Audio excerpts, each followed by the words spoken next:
Bien, el personaje de hoy es Rafael María Molina.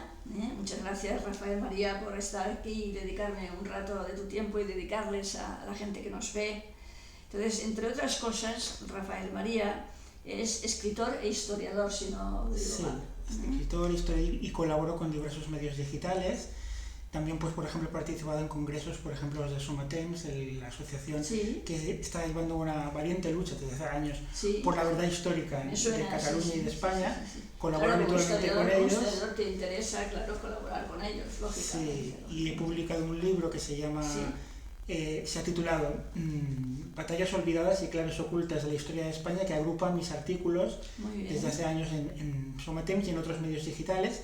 ¿Nos repites el título para que nos quede? Batallas olvidadas y claves ocultas de la historia de España. Perfecto. Y ahora, si Dios quiere, estoy ultimando un segundo libro que va a tratar sobre el tema de la guerra de Cuba. ¿Por qué te has especializado en Cuba? Porque oí una conferencia también tuya sobre Cuba, o sea... ¿Cuba por qué te atrae tanto? ¿Cuba? Porque la guerra de Cuba en su día tiene mucho que ver con el nacimiento de la España contemporánea. Porque a raíz de la guerra de Cuba, cuando España pierde sus últimas posesiones en ultramar, es cuando surge la España contemporánea a la que estamos acostumbrados, ¿no? Por ejemplo, pues el nacionalismo catalán o vasco surgen muy a raíz de la guerra de Cuba. Antes no existían. No tenía ni idea. Existían, pero eran muy minoritarios. Es a partir de la guerra de Cuba, por ejemplo, con la que Cataluña está muy relacionada, porque cuando Cuba era española, los intereses económicos catalanes en Cuba eran muy importantes. Fíjate, claro, porque había muchos catalanes que iban a Cuba a hacer dinero. Exactamente, los indianos que llamaban y volvían, no solamente eran catalanes, pero Cataluña era la principal... los empresarios catalanes eran los dueños principales, por ejemplo, del comercio del azúcar, que en Cataluña, en Cuba, era el principal recurso. A Cuba se la llamaba en aquella época en el mundo la colonia más rica del mundo, porque era la isla de Cuba era la principal productora mundial de azúcar. Y también una de las primeras de tabaco, por ejemplo, y otros cultivos. El azúcar como el tabaco en todas partes. Exactamente, era una especie de petróleo de la época, ¿no? Y estaba muy controlado por los intereses económicos catalanes. Hay una relación muy fuerte, ¿no? Luego, por ejemplo, en aquel momento, pues Cataluña, en los tiempos de la guerra de Cuba, los catalanes, por ejemplo, hubo los voluntarios catalanes. En la antigua Cuba, como digo en mi libro que estoy terminando ahora, el término Cataluña era sinónimo de españolidad. Porque los catalanes de aquella época eran... Exactamente, ¿no? En aquella época los catalanes, los medios tanto en Cataluña, en la península, como los catalanes de Cuba eran absolutamente españolistas.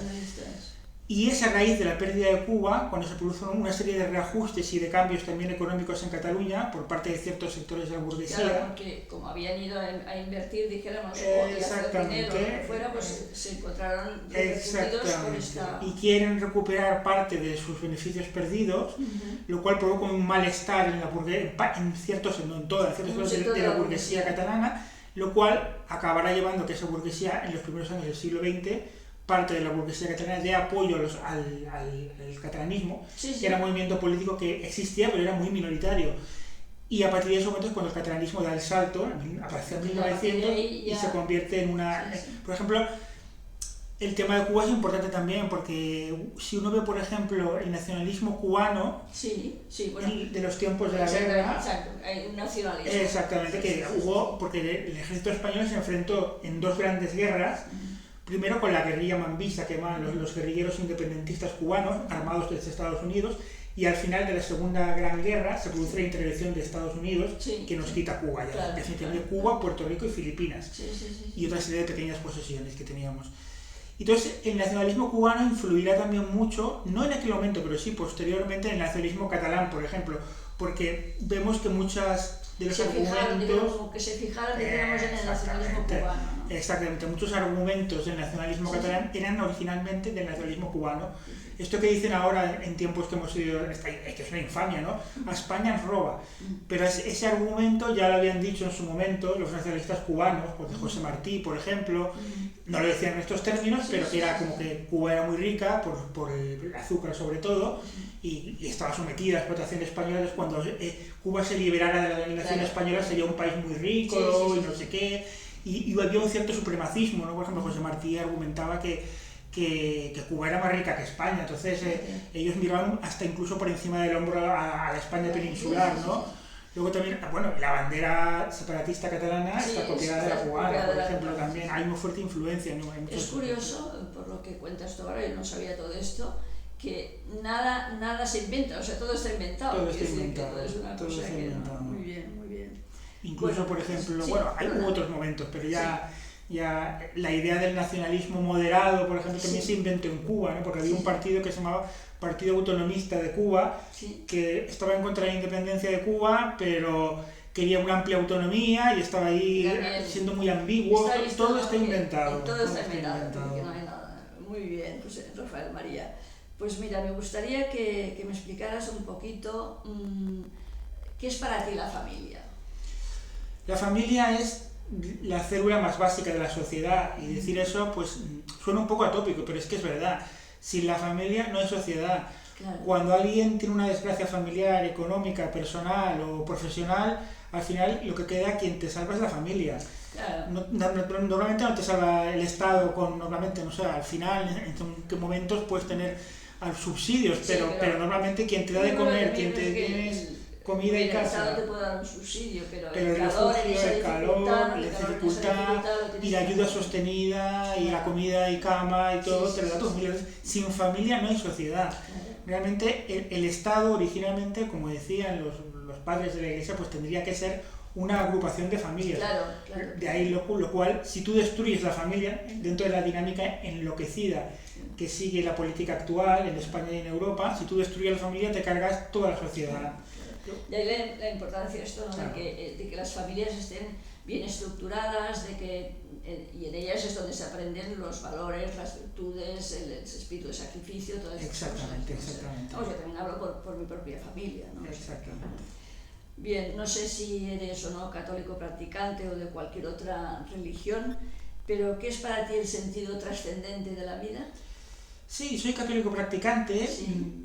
Estuve muchos años sin serlo, lo fui de pequeño, luego estuve muchos años sin serlo. En esto nos parecemos, yo también estuve muchos años, o sea, yo he nacido también en una familia cristiana, me educaron en la religión católica, y nada, luego perdí la fe por distintos motivos, estuve muchos años sin fe y luego he vuelto a recuperar. Pues prácticamente lo mismo que yo.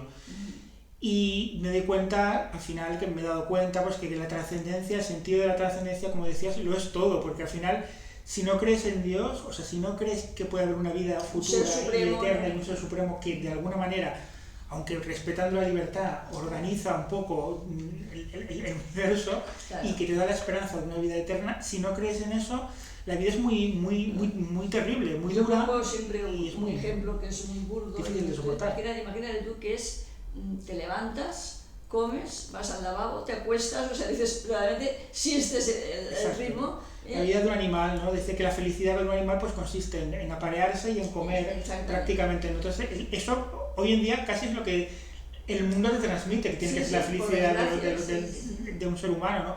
Y eso es muy duro, porque al final, cuando se te muere un familiar, por ejemplo, nada del mundo te puede dar consuelo, solo la fe, de que un día lo vas a volver a ver. Si no tienes fe, pues el mundo es una jungla y un lugar muy duro de vivir. Efectivamente.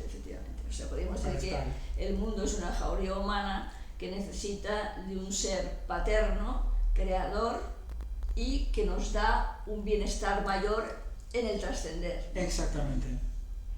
Totalmente. Bien, después también, un poco como hemos hablado de la familia, me gustaría un poco que me dijeras a ver cuál es tu opinión, qué te parece, si, por ejemplo, se habla mucho ahora de las relaciones prematrimoniales, ¿no? Entonces mi pregunta es, ¿son necesarias? ¿Son inconvenientes? ¿Qué opinas a este respecto? A ver, la doctrina de la Iglesia siempre ha desaconsejado las relaciones prematrimoniales. Sí. Yo puedo decir mi experiencia personal, cada uno que tendrá la suya. Claro. Yo, mi experiencia personal, me he dado cuenta con el tiempo de que me equivoqué en ese sentido, porque ahora es cuando me he dado cuenta, con el tiempo, con la experiencia es un grado, que si tú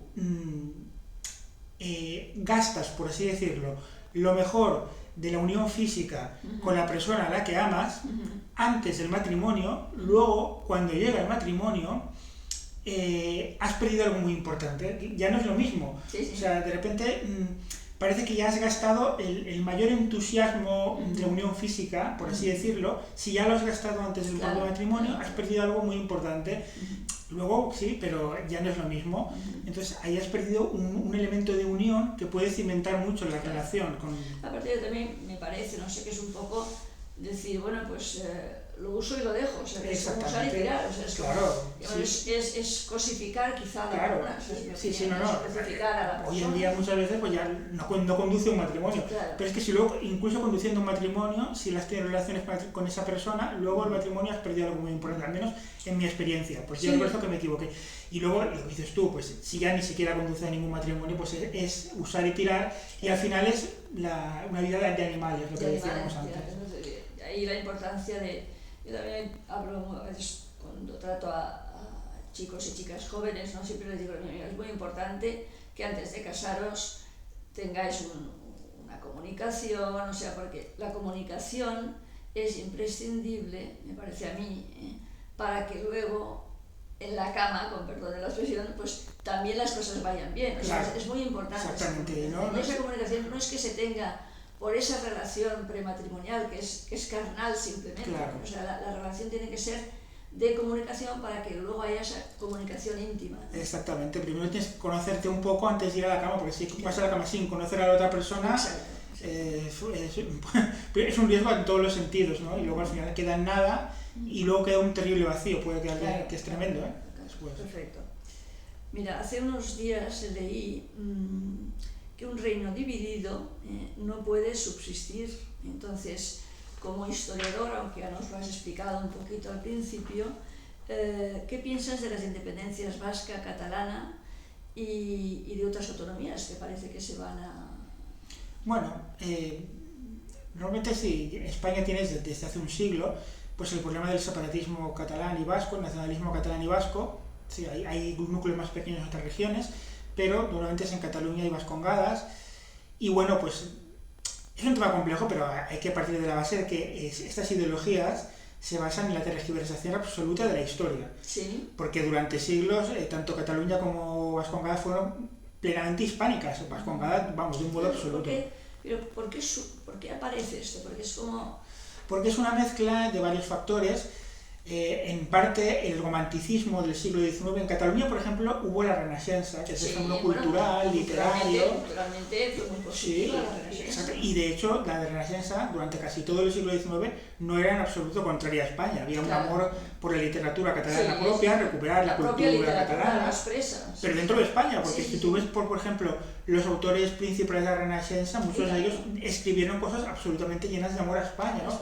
Por ejemplo, no sé, Víctor Balaguer, que se considera hoy en día, en este tema se tergiversa mucho la enseñanza en Cataluña, ¿no?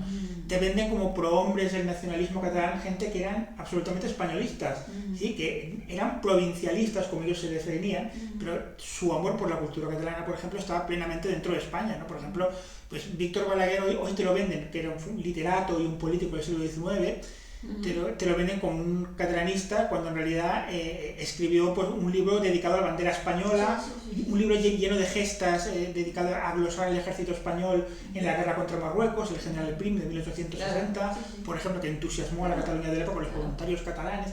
Era una Cataluña, la del siglo XIX en su mayor parte, que hacía plenamente compatible el amor por lo propio con la patria grande que era España. Solo son los últimos años, cuando por una serie de dinámicas, como lo que decíamos antes, sectores que eran muy minoritarios del romanticismo en Cataluña, que ya eran propensos a una idea separatista, empiezan a hacerse importantes a raíz del apoyo de la burguesía catalana.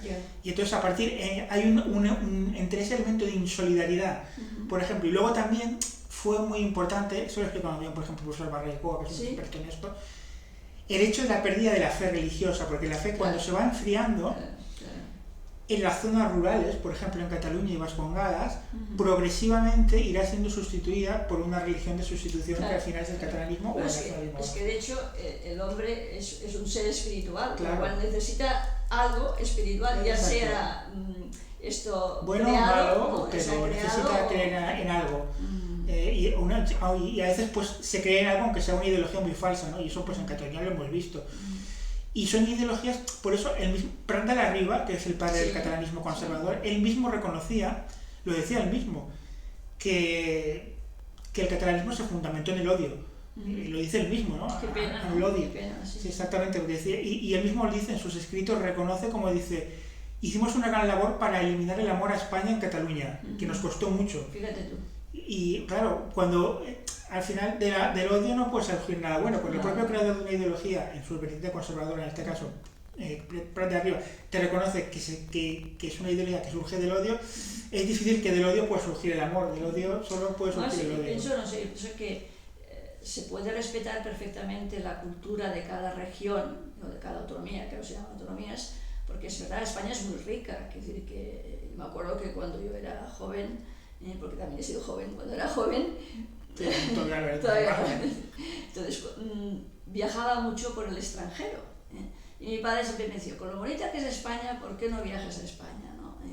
A las distintas regiones, ¿no? Pero o sea, yo pienso que sí, que se puede respetar la cultura y la idiosincrasia de cada lugar sin necesidad de estos enfrentamientos económico-políticos, me parece. Exactamente, y que además cuando uno se va, como tú bien dices, al extranjero, ves lo absurdo que es que aquí nos peleemos por pequeñas diferencias y un reduccionismo que son absurdos, ¿no? Porque es evidente que tenemos la historia de Cataluña y de las provincias vascongas está plenamente engarzada con la española, y los problemas de Cataluña son los mismos de España y viceversa. Entonces, y al final hay una relación familiar a todo tipo de niveles entre Cataluña, por ejemplo, vascongas, con el conjunto de España. Lo estamos viendo, ¿no? Los catalanes pues, tenemos sangre de las propias familias a veces pasa esto, ¿no? O sea, que hay enfrentamientos de padres e hijos por esta, con perdón, chorrada, ¿no? Sí, claro, totalmente. Es una pena que se puede respetar todo sin necesidad de estas violencias. Y así había sido durante siglos, ¿no? Que era normal.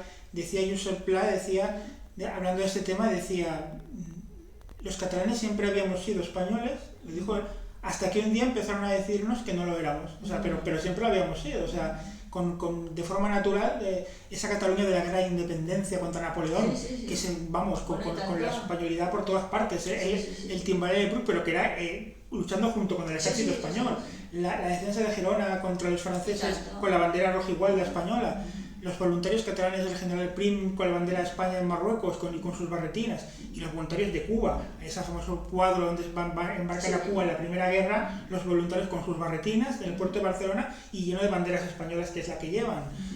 Luego, pues todo así, ¿no? Era una Cataluña plenamente, desde su catalanidad, lógicamente, pero plenamente engarzada con España. Ese carlismo, por ejemplo, que fue tan importante y que siempre iba con la bandera española, los de Gualda, ¿no?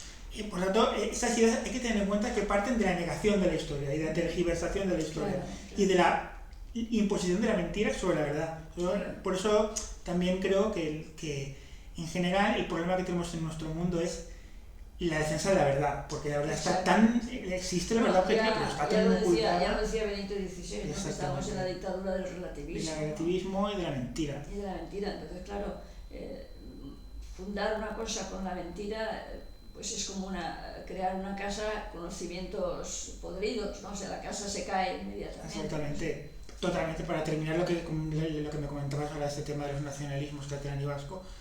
Por ejemplo, en el caso vasco, Sabino Arana, el fundador del nacionalismo vasco, es famoso que se peleó con un famoso historiador vasco de la época, que se llamaba Aranzadi, que era un historiador guipuzcoano carlista y plenamente, como siempre habían sido los vascos, plenamente guipuzcoanos y vizcaínos y muy españoles.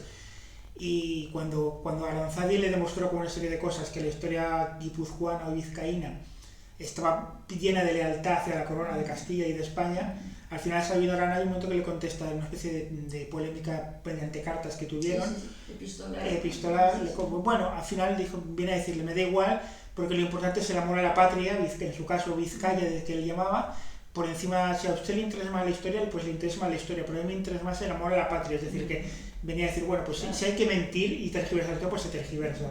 Pues de ahí partimos. Yo creo que se puede amar perfectamente a la patria chica y a la patria. Como siempre había sido. Yo creo que no es incompatible. No, para nada en absoluto, ¿no? No para nada. Hay una multitud de personajes catalanes y vascos que lo han hecho durante siglos. Otra cosa que también está hoy en día en boga, porque en fin es lo que mueve todo, la Agenda 2030. La Agenda 2030, que en principio tiene 17 puntos que si los lees uno a uno, pues son buenos, y que no está mal, ¿no? Pero luego yo veo que viene la aplicación por parte de los gobiernos, de la ONU, de la Comunidad Europea, en fin. ¿Qué me puedes decir sobre esto como historiador, lógicamente?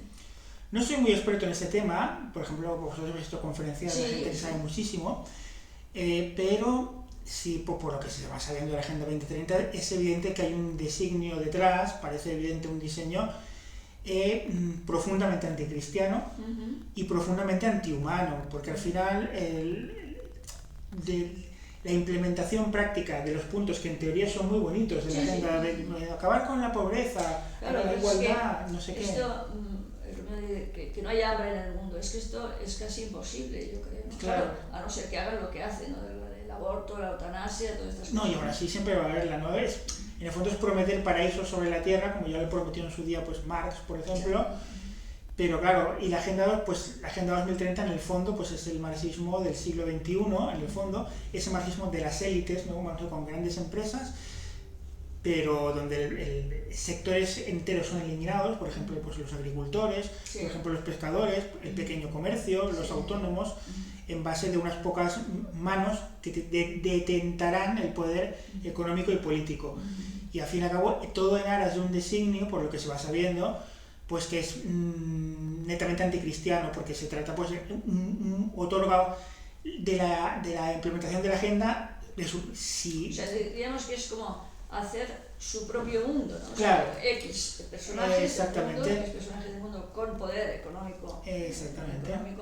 Porque poderosos caballeros don dinero. Efectivamente. Quieren hacer su mundo. O sea, Dios creó el mundo de una manera determinada, con unas características, y ellos quieren implantar su mundo. Efectivamente. A través de la Agenda 2030. Efectivamente, e implantar también un dominio omnímodo de los gobiernos, de los estados, convertir al Estado en una especie de monstruo burocrático con poder absoluto. Lo hemos visto, por ejemplo, bueno, en su momento, pues lo que pasó con el coronavirus, pues es que era una pandemia muy grave, pero también tuvo un elemento como de ensayo de control social, que en eso fue evidente también, por ejemplo, y al final pues es el control absoluto de todos los aspectos de tu vida, y lo estamos viendo, como cualquier persona que quiera disentir en aras de una visión cristiana, por ejemplo, puede verse laminada, puede verse perseguida, puede verse marginada, y en aras también de la imposición de una ideologías que son profundamente anticristianas. En definitiva, es un concepto erróneo de lo que es la libertad. Totalmente.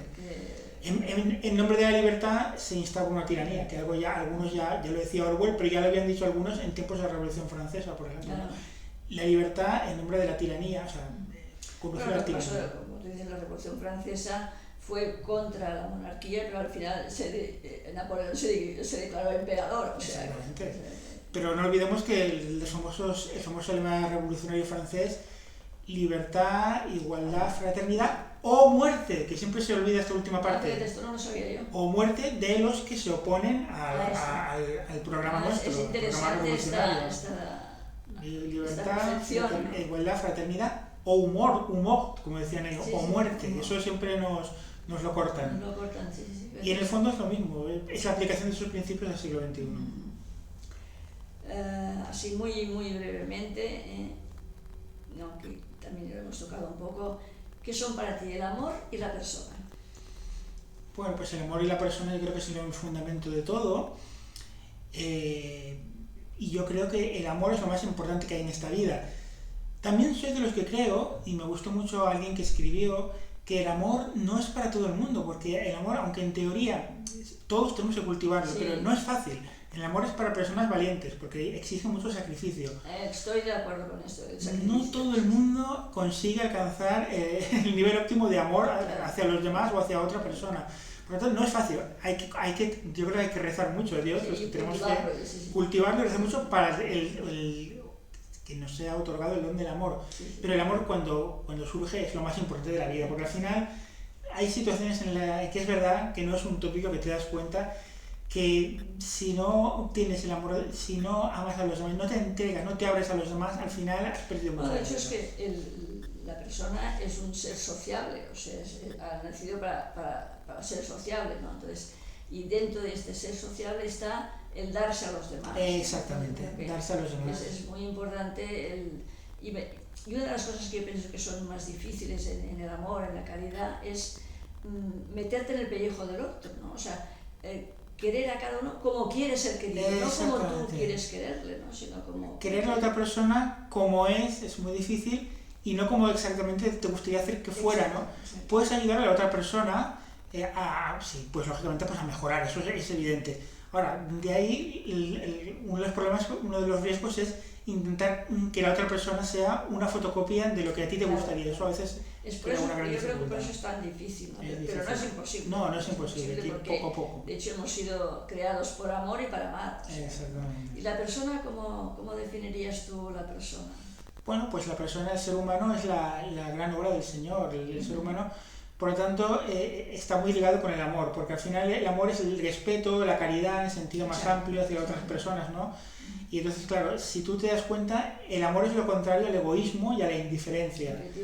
Entonces, el amor es, en el fondo, es entregarse, hacer algo, aunque sea poco, pero por la gente, por los demás. Implica sacrificio. Implica sacrificio, empezando por tu entorno más pequeño y después de tu entorno cada vez más. Pero es un error también entregarse a los demás y luego tener abandonado tu entorno. Claro, hay gente que lo hace, ¿no? Como dicen, la caridad empieza por uno mismo, en este sentido, no en el egoísta, sino en el sentido de los que tienes más cerca, ¿no? La suegra, el hijo. Exactamente, ¿no? Sí. Hay personas que dicen, no, yo sí, no sé qué, es muy solidario, pero luego no se habla con su hermano hace 25 años, entonces aquí pasa algo. Así, una pregunta un poco más frivolona. ¿Qué persona de tu entorno y qué personaje han influido más en tu vida? Bueno, de mi entorno mis padres, porque yo creo que cualquier persona, casi diríamos nuestros padres. A mí mis padres, que gracias a Dios me están vivos y con buena salud, que pese a su avanzada edad, relativa buena salud con sus achaques, pero, y bueno, pues sí, me han dado siempre y me dan todavía un ejemplo pues de paciencia y de amor en todo momento. Yo creo que es una generación determinada. Exactamente, exacto. Yo creo que es una generación que ha sufrido mucho y que por esto saben querer. Exactamente, lo has definido perfectamente, no añado nada porque lo has definido perfectamente.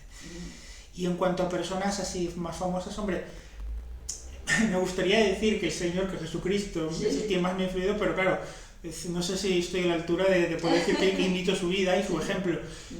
Hombre, en cuanto a figuras importantes, no sé si que han influido mucho en mí personalmente, por ejemplo, bueno, tú lo has mencionado, por ejemplo, siento una profunda admiración por San Juan Pablo II, porque fue una figura que fue un ejemplo tanto moral, de valentía, casi de humanidad, de cercanía con la gente. Además, una cosa también que a mí me impresionó mucho, nos enseñó, por lo menos a mí, a saber envejecer y a saber llevar el dolor. Exactamente, sí, eso fue uno de los más profundos ejemplos que dio. En los últimos años de su vida, ya que ya estaba, sí, es evidente que estaba ya muy delicado, pero aún así, pues como dicen, ¿no? Pues él con valentía, él con sus achaques, no le dio miedo, no se ocultó, digamos, ante el mundo, sino que vio que tampoco... Además dijo las cosas claras, o sea, no. A Pampania le vino bien. Es un hombre que yo creo que en su momento, es una opinión muy personal, salvó a la Iglesia porque estaba en un momento muy delicado la Iglesia. Yo creo que fue un hombre, un papa para ese momento. Para ese momento, porque él le cogió a la Iglesia en un momento muy delicado y él la salvó de, no sé si, hombre, deseamos que no vaya a desaparecer, pero sí de una situación muy delicada. Y él le dio vida y la rejuveneció, marca redundancia, durante muchos años. Sí, porque después del Concilio Vaticano II hubo un terremoto, se produjo un terremoto por mala interpretación y si hubiera llegado a lo mejor un papado mucho más progresista, entre comillas, en vez del suyo, no sé dónde estaríamos hoy en día, ¿no? Él fue necesario para fue quien recordó, también Benedicto, su sucesor, el cardenal García, luego Benedicto XVI, su santidad, pues la importancia de la defensa de la doctrina de la Iglesia tradicional, haciéndola compatible también con las exigencias del mundo moderno, pero sin olvidar nunca la doctrina tradicional. Ya que has tocado a San Juan Pablo II, yo recuerdo que porque escribía mucho San Juan Pablo II, ¿no? Tiene un tratado de la teología del cuerpo, y en uno de los puntos de la teología del cuerpo habla mucho del valor del celibato, pero hace una especificación: por el reino de los cielos. Entonces, mi pregunta es, ¿tú piensas que en este siglo XXI ¿se tiene conciencia del valor del celibato por el reino de los cielos? Debería tenerse en cuenta, debería tenerse, porque el celibato es una de las grandes cuestiones que diferencian para bien a la Iglesia Católica del resto de religiones, y yo creo que es uno de los sellos que marcan, no el único, pero que la Iglesia Católica es auténtica. Porque el celibato, bueno, esto lo explicaría mejor un teólogo, un sacerdote, claro. Pero implica pues, una renuncia del mundo, del amor del mundo, en beneficio del amor a Dios, y una entrega, pero eso ejemplifica la entrega absoluta del sacerdote a Dios y de la persona religiosa consagrada a Dios, sea sacerdote, sea monja, sea monje, sea fraile. Por lo tanto, eso es algo muy importante y es algo que es un tesoro de inmenso valor. Porque si hay otras religiones donde no se respeta el celibato. Quizá en este siglo XXI lo que pasa es que se está... O sea, hubo un momento en que del sexo ni se hablaba, y ahora a lo mejor hemos pasado al otro extremo, de que se confunde amor y sexo. O sea, claro, entonces ahí, claro, la gente que no tiene esto claro, le puede ser difícil entender el valor del celibato. Claro, cada uno, pues, eso que siempre ha dicho la Iglesia, de lo castiga en su estado de cada uno, ¿no? Por eso hoy en día lo que decíamos antes, ¿no? A los jóvenes da pena que se le transmite a una chica joven hoy en día, por ejemplo, y a un chico, pero a una chica más aún se le transmite como que la felicidad es tener relaciones diferentes, uno o dos cada mes, y eso es usar y tirar todo. Y eso destruye, eso es la negación del amor y destruye a la persona.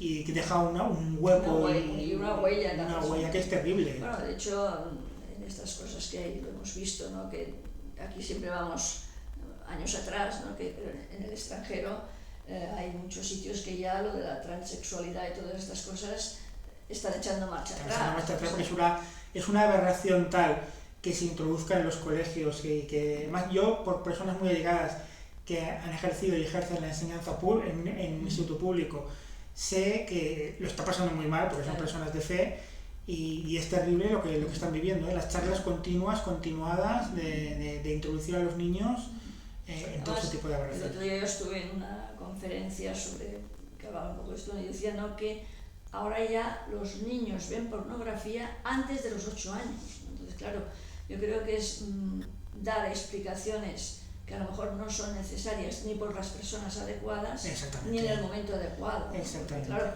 hay que hablar del sexo, lógicamente, ¿no? Pero eso hay que hacerlo en el momento adecuado, en las condiciones adecuadas y con las palabras adecuadas. Exactamente, ¿no? Es un tema muy trágico, ¿no? Toda la pornografía, por ejemplo, que es una de las grandes plagas que azota al mundo, muy especialmente a los niños y jóvenes varones, sobre todo.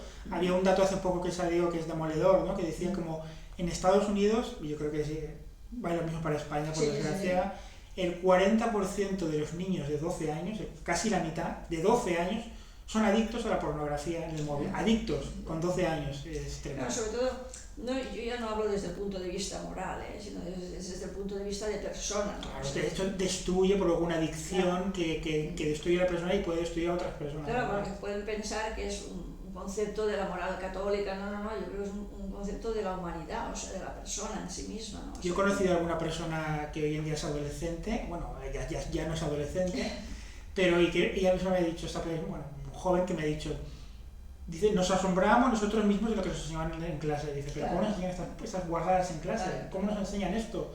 Pues yo sobre todo insisto en que es un concepto de persona, o sea, si pensamos que la persona es como un animal más, entonces la hemos fastidiado. Yo creo que hemos de pensar que la persona es algo más, ¿no? O sea, que es verdad que hay que valorar y tener en cuenta y respetar a estas personas, ¿no? O sea, que las personas homosexuales, que ahora tampoco puedes hablar de homosexualidad. Van cambiando las palabras también, los paradigmas que dicen ahora van cambiando cada 2 años.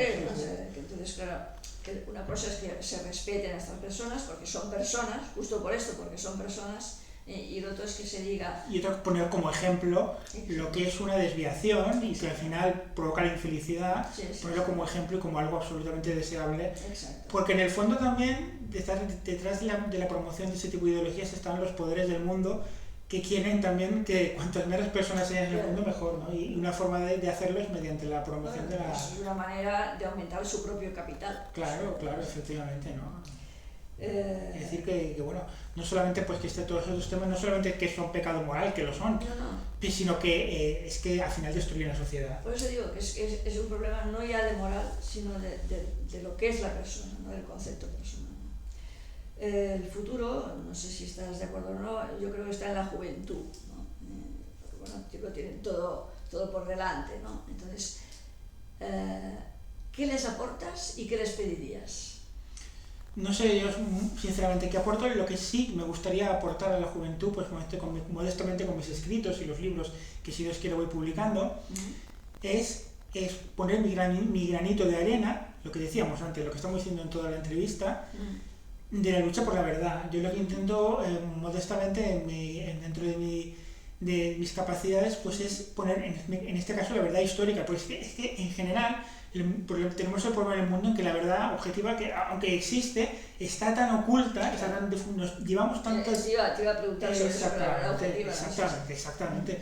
Existir existe, pero llevamos tantos años y tantas décadas que nos están diciendo que lo bueno es lo malo es lo bueno, la historia no es la que es, te tergiversa completamente, pero no solo la historia, sino todo, el significado de la vida, el significado de la familia, todo tergiversa, todo cambiado, que hoy la lucha por la verdad es una de las grandes prioridades en el mundo. Yo creo que tiene que venir un cambio de que vuelva la verdad. Claro, alguien dijo, y es cierto, y tristemente, ¿no?, que en el mundo que vivimos la verdad está casi semioculta, mientras que la mentira es radiante y luminosa por todas partes, ¿no? Y eso es lo que tenemos que cambiar, eso es por lo que bueno, ya el Evangelio decía, ¿no?, que los hijos de las tinieblas son más sagaces que los hijos de la luz. Así es. No sé por qué es así, pero es así. Sí. O sea, que bien.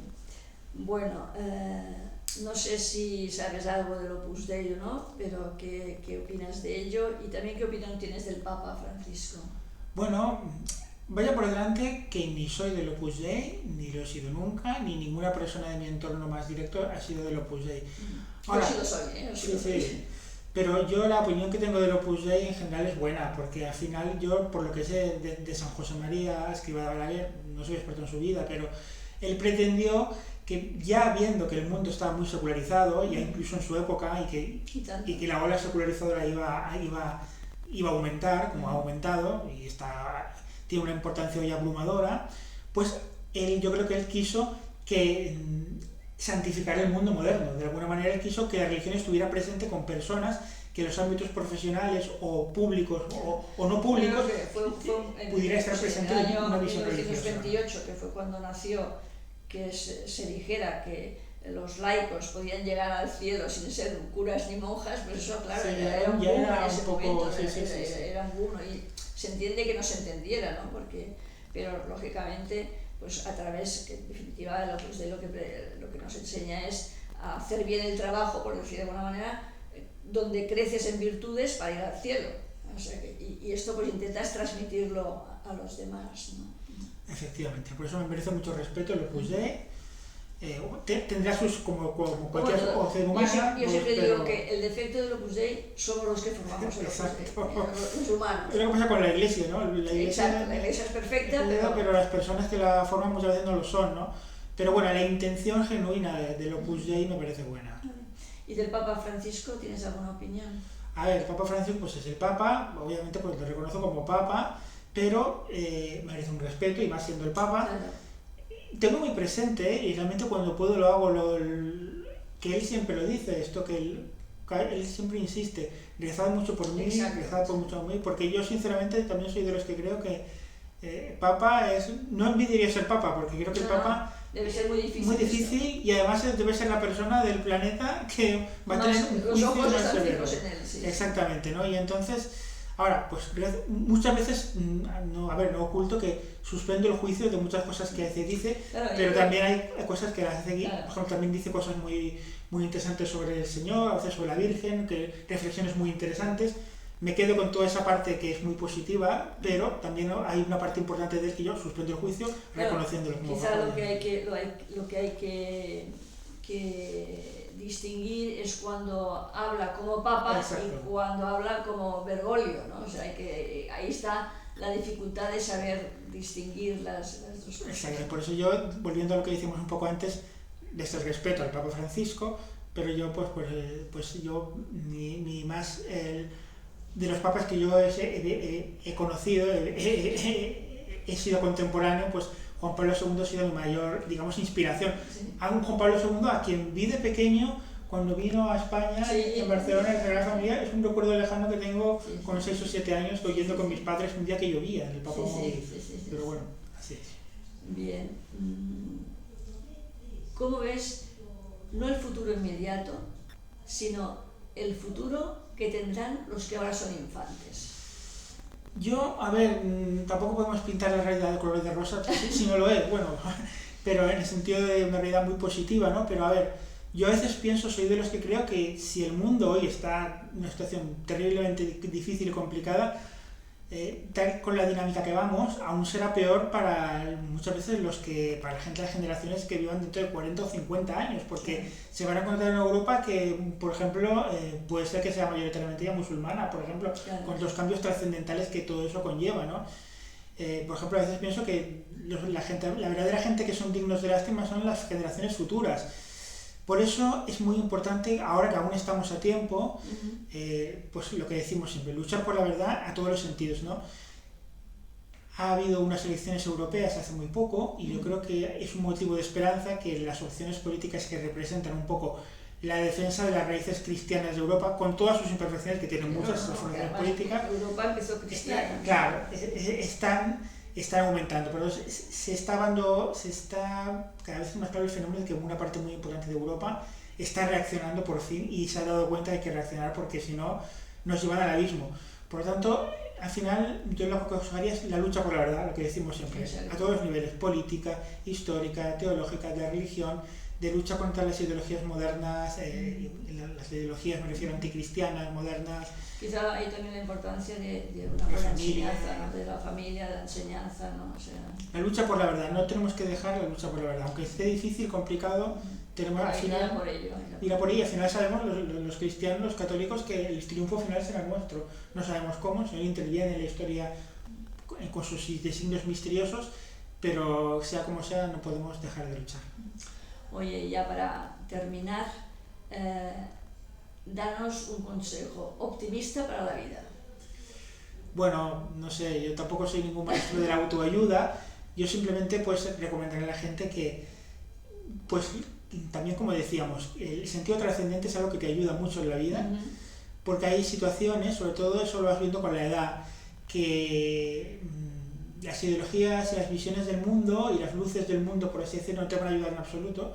Cuando tengas un familiar enfermo, cuando te fallezca un familiar muy querido, cuando estés tú enfermo, cuando tengas un problema familiar o profesional importante, hay situaciones en las que la fe te puede ayudar mucho. Yo recomendaría a la gente que tenga fe, si puede, que lo intente. Luego también recomendaría a un nivel más particular, digamos, que la gente tenga aficiones. Por ejemplo, la lectura es algo extraordinario. Sí, muchas veces la lectura lleva a la escritura, pero bueno, hay muchas aficiones, cada uno tendrá la suya, ¿no? Tener en vida como un universo interior de vida propia, ¿no? Uno será hacer trabajos manuales, otro será pescar, otro será hacer cositas, pintar, otro será, cada uno tenga leer la aficiones. biografía, por ejemplo, de los autores conversos enriquece muchísimo. Sí, eso, desde luego las lecturas de devoción y de gente que se ha convertido ayudan muchísimo. Ayuda muchísimo, a mí me ayudaron mucho también, porque por ejemplo, bueno, hay testimonios que son tan importantes y de gente que ha estado muy metida en el pecado, incluso en los pecados del mundo moderno, y que vuelve de eso y que ayudan profundamente. Exacto. Bien, pues le damos las gracias a Rafael María y por favor no dejen de comprar sus libros. Gracias, Rafael María. Nos vemos. Gracias.